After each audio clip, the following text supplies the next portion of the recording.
Prenons soin les uns des autres et nous tiendrons. Pour les masques, là, c'est bien gentil de dire acheter vos masques, mais qui c'est qui gouverne la France? Qui c'est? Nous, la maladie, on ne l'a pas demandé. Alors donc, c'est ta gueule qui doit payer les masques. C'est pas nous qu'on doit payer les masques. Personne ne doit payer les masques, t'as compris? Beaucoup de ce qui est normalement fait n'a pas été possible. Mais qu'est-ce que c'est ce bordel?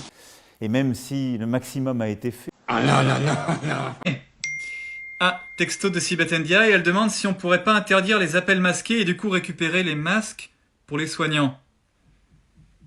On est mal, on est mal, on est mal. On est dans la merde. On est dans la merde. On est dans la merde. Tout allait si bien et d'un seul coup tout va si mal. Nous avons innové, osé, agi.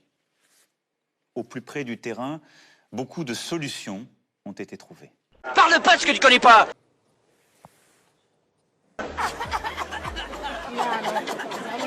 Mais quelle icône celle-là! Les plus grands spécialistes européens se sont exprimés ce matin dans une publication importante.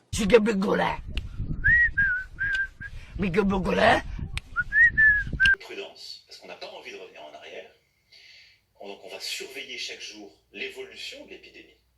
Mais vous savez même pas en parler, de toute façon, à la télévision. On vous pose des questions, vous savez rien de rien. Alors fermez vos grosses gueules de merde et c'est tout. Vous avez bien compris?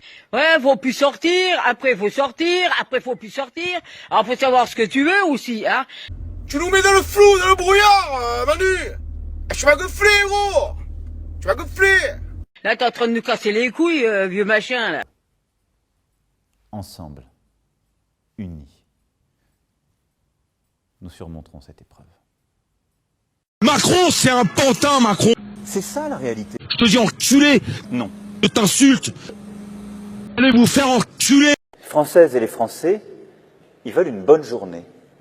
Et moi aussi. Mais qu'est-ce que c'est ces conneries là? Il est parfois bon aussi de savoir être maître des horloges.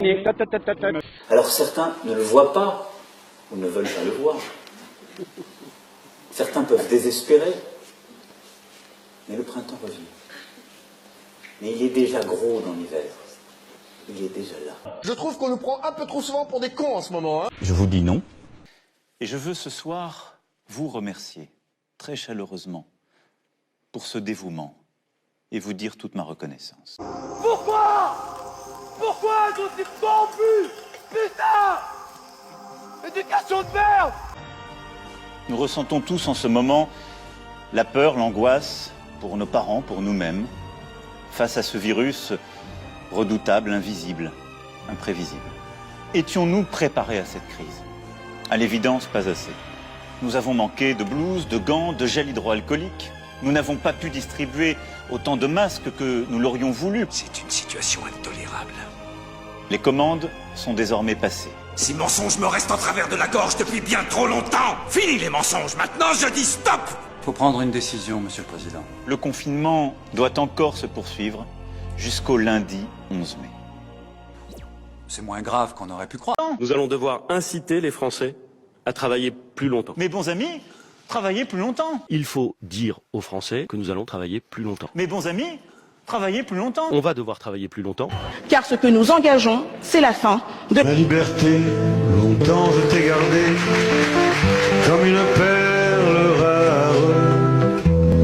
Ma liberté, c'est toi qui m'as aidé à larguer les âmes. Nous le savions, vous êtes... Voilà.